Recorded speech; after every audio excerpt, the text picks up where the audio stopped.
મારી YouTube channel Sanjay પટેલમાં આપ સૌનું હાર્દિક સ્વાગત છે। મિત્રો, આજના વિડીયોની અંદર આપણે ધોરણ 5 વિષય છે અંગ્રેજી કે જે નવું પાઠ્યપુસ્તક આવ્યું છે, જેનો યુનિટ 2 જેનું નામ છે હેલ્પિંગ હેન્ડ્સ, આ પાઠની સમજૂતીનો અને તેના પ્રશ્ન જવાબોનો ભાગ 1 છે તે આજે આપણે જોવાના છીએ। વિદ્યાર્થી મિત્રો, જો તમે મારી ચેનલમાં નવા હોય તો મારી ચેનલને જરૂરથી સબસ્ક્રાઇબ કરો, વિડીયો સારો લાગે તો લાઇક કરો, શેર કરો અને બેલ નોટિફિકેશન ઓન કરો, જેથી મારા આગળના નવા વિડીયો પણ આપને મળતા રહે। તેમજ વિદ્યાર્થી મિત્રો, આ સંપૂર્ણ પાઠની પીડીએફ જોવા માટે પ્લે સ્ટોરમાંથી અમારી એપ્લિકેશન વિશ્વગુરુ એસટીડી 1 થી 12 ગુજરાતી ડાઉનલોડ કરી તમારા મોબાઈલમાં ઇન્સ્ટોલ કરો। જે તમે શરૂ કરશો તો તમને આ પ્રકારે જોવા મળશે, જેમાં બધા ધોરણની અંદર ધોરણ બતાવશે, ધોરણ પસંદ કરશો એટલે વિષય બતાવશે, વિષય પસંદ કરશો એટલે પાઠ બતાવશે, જેમાં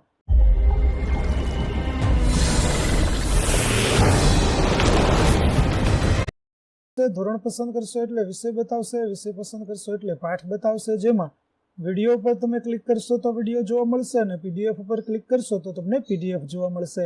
તો આશા રાખું છું અમારી એપ્લિકેશન આપ સૌને ગમશે, જરૂરથી ડાઉનલોડ કરજો વિદ્યાર્થી મિત્રો। તો ચાલો વિદ્યાર્થી મિત્રો, હવે આપણે શરૂ કરીએ પાઠ બીજો, હેલ્પિંગ હેન્ડ નો ભાગ 1। Recite and enjoy. સૌપ્રથમ આપણને લિસનિંગની જે પ્રવૃત્તિ આપેલી છે તેમાં મિસ પોલી હેડ અ ડોલી, આ જે સરસ મજાની રાઇમ્સ અથવા તો પોયમ આપેલી છે તે પોયમ વિશે આપણે ગાવાનું છે અને તેને સમજીએ, તેનું ભાષાંતર જોતા જઈએ અને શું કહેવા માંગે છે તેના વિશે જાણકારી મેળવીએ। તો મિસ પોલી હેડ અ ડોલી, જેનું ગુજરાતી થાય છે કે પોલી પાસે એક ડોલી છે। તો ચાલો આપણે તેનું ગુજરાતી હવે કરતા જઈએ અને શું શું કહેવા માંગે છે। જેમાં પહેલી પંક્તિ, miss Polly had a dolly who was sick sick sick. Sick એટલે વિદ્યાર્થી મિત્રો બીમાર થશે। હવે ગુજરાતી તેનું એવું થશે કે મિસ પોલીની એક ડોલી, ડોલી એટલે થાય ઢીંગલી, અને જે ડોલીની ઢીંગલી હતી તે સિક એટલે બીમાર પડી।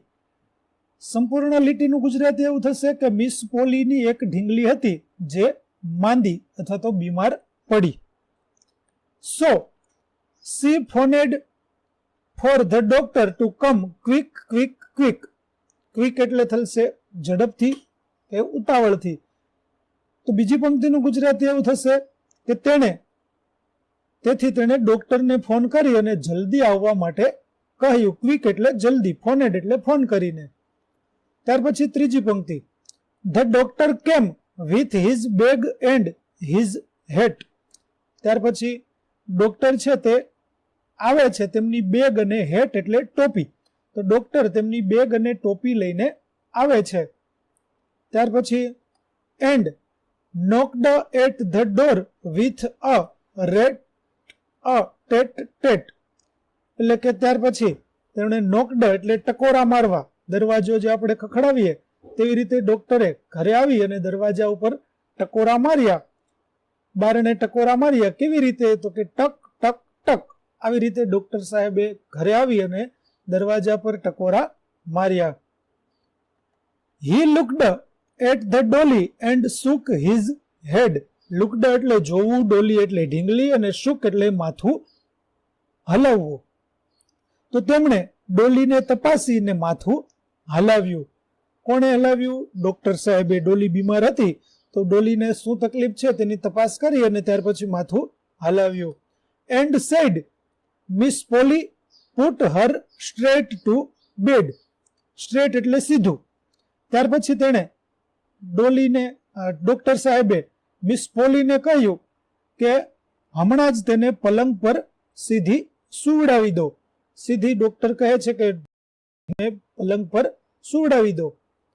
ત્યાર પછી he wrote a paper for a pill pill pill. Wrote એટલે લખવું, પિલ એટલે દવાની ગોળી, એટલે કે ત્યાર પછી ડોક્ટર સાહેબે દવાની ગોળીઓ લખી આપી। તેમણે એક કાગળ પર દવાની ગોળીઓ અથવા તો દવા લખી આપી અને પછી કહ્યું I will be back in the morning with the bill bill bill. કે હું સવારે બિલ લઈને પાછો આવીશ. તો આ રીતે સરસ મજાની પોયમ છે વિદ્યાર્થી મિત્રો, જેમાં આપણે આખી પોયમને ફરીથી સમજીએ તો ડોલી છે તેની ઢીંગલી મિસ પોલી, પોલી એ છોકરીનું નામ છે, અને તેની ઢીંગલી છે તે બીમાર પડી છે, તેથી પોલી છે તે ડોક્ટરને ફોન કરે છે. ડોક્ટર સાહેબ આવે છે, દરવાજા ઉપર ટકોરા મારે છે, અને ત્યાર પછી તે અંદર આવી અને ડોલીને તપાસે છે, ઢીંગલીને તપાસે છે. ત્યાર પછી ડોક્ટર સાહેબ એવું કહે છે કે હા બરાબર, આને શું થયું છે તેનો ખ્યાલ આવી ગયો. અને ત્યાર પછી મિસ પોલીને કહે છે કે તમે તેને બેડ પર સુવડાવી દો. અને ત્યાર પછી ડોક્ટર સાહેબે એક કાગળ ઉપર દવાઓ લખી અને પછી કહે છે કે હું બીજા દિવસે સવારે બિલ લઈને આવીશ. તો આ પ્રકારે હેલ્પિંગ હેન્ડની જે સૌપ્રથમ આપણને પોલી એન્ડ ડોલી કવિતા આપેલી છે તે કવિતાનું ભાષાંતર આપણે જોયું, અને કવિતામાં શું કહે છે તે પણ આપણે જોયું. ચાલો હવે આગળ જઈએ. Find the rhyming words from the poem, એટલે કે સમાન ઉચ્ચારવાળા શબ્દો આપણે શોધવાના છે. જેમાં હિલ, તો તેનો રાઇમિંગ વર્ડ થશે પીલ અને બિલ. રેડ, તેનો રાઇમિંગ વર્ડ થશે બેડ અને હેડ. કેટ, તો તેનો રાઇમિંગ વર્ડ થશે રેટ અને હેટ. બ્રિક, તેનો રાઇમિંગ વર્ડ થશે ક્વિક અને સિક. આ પ્રકારે કાવ્યમાંથી આપણે રાઇમિંગ વર્ડ છે તે શોધી અને લખી દઈશું. ત્યાર પછી કમ્પ્લીટ ધ વર્ડ્સ, આપેલા શબ્દો છે તેને આપણે પૂરા કરવાના છે. અહીં એક બે શબ્દો છે આલ્ફાબેટ આપેલા છે, બાકીના મૂળાક્ષરો છે તે આપણને આલ્ફાબેટ આપેલા નથી. તે આલ્ફાબેટ આપણે શોધી અને લખવાના છે. તો એસ અને કે આપેલા છે, તો તે ઉપરથી થશે સિક, SICK. ત્યાર પછી બીજામાં થશે BED બેડ. ત્રીજામાં થશે QUICK એટલે કે ક્વિક. ચોથામાં થશે DOCTOR એટલે કે ડોક્ટર. પાંચમામાં થશે MISS એટલે કે મિસ. છઠ્ઠામાં થશે PILL એટલે કે પિલ. સાતમામાં થશે શુક, SHOOK. ત્યાર પછી આઠમામાં થશે DOOR એટલે કે ડોર. નવમામાં સ્પેલિંગ થશે CAME એટલે કે કેમ.